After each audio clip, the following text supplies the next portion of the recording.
وزیر اعظم شہباز شریف کا قوم سے پہلا خطاب، عمران خان پر کھل کر تنقید، وزیر اعظم نے کون سے بڑے اعلانات کیے؟ وزیر اعظم شہباز شریف نے منصب سنبھالنے کے بعد قوم سے پہلے اور اہم خطاب میں بڑے اعلانات کر دیے۔ شہباز شریف نے اپنے خطاب میں کہا، ہم نے حکومت سنبھالی تو مہنگائی عروج پر تھی، ڈالر 2018 میں 115 پر چھوڑ کر گئے تھے، سابق حکومت کے پونے 4 سال میں ڈالر 189 تک پہنچ گیا۔ انہوں نے کہا کہ دل پر پتھر رکھ کر پیٹرول کی قیمت میں اضافہ کیا، لیکن یہ فیصلہ کیوں کیا، یہ آپ کے سامنے لانا ضروری ہے۔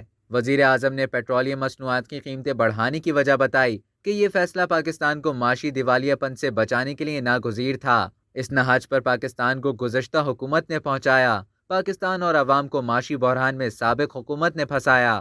شہباز شریف نے کہا کہ ہم غریب عوام کو پیٹرول اور ڈیزل کی قیمتوں میں اضافے کے بوجھ سے بچانے کے لیے 28 ارب روپے ماہانہ کے فنڈ سے پیکج کا آغاز کر رہے ہیں، جس کے تحت فوری طور پر پاکستان کے 1 کروڑ 40 لاکھ غریب ترین گھرانوں کو 2000 روپے ماہانہ دیے جائیں گے۔ یہ گھرانے 8.5 کروڑ افراد پر مشتمل ہیں۔ یہ ریلیف اس کے علاوہ ہے جو بے نظیر انکم سپورٹ کی صورت میں پہلے ہی ان خاندانوں کو دی جا رہی ہے۔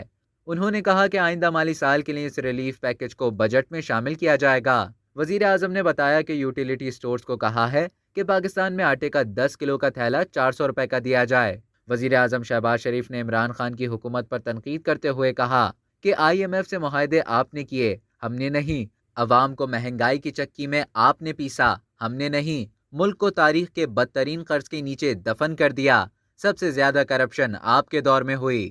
انہوں نے مزید کہا کہ ملک میں لوڈ شیڈنگ کے اندھیرے آپ کے دور میں ہوئے، میری خدمات عوام کے سامنے ہیں، ہمارے سامنے صرف اور صرف ایک مقصد ہے، ہم مشکل فیصلہ کرنے کو تیار ہیں، ہر وہ کام کریں گے جس سے ملک کی ترقی تیزی سے ہو سکے۔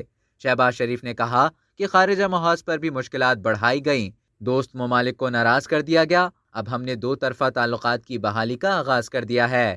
اب تک کے لیے اتنا ہی، مزید خبروں اور نیوز اپڈیٹس کے لیے ڈیلی جنگ کو سبسکرائب کرنا نہ بھولیے۔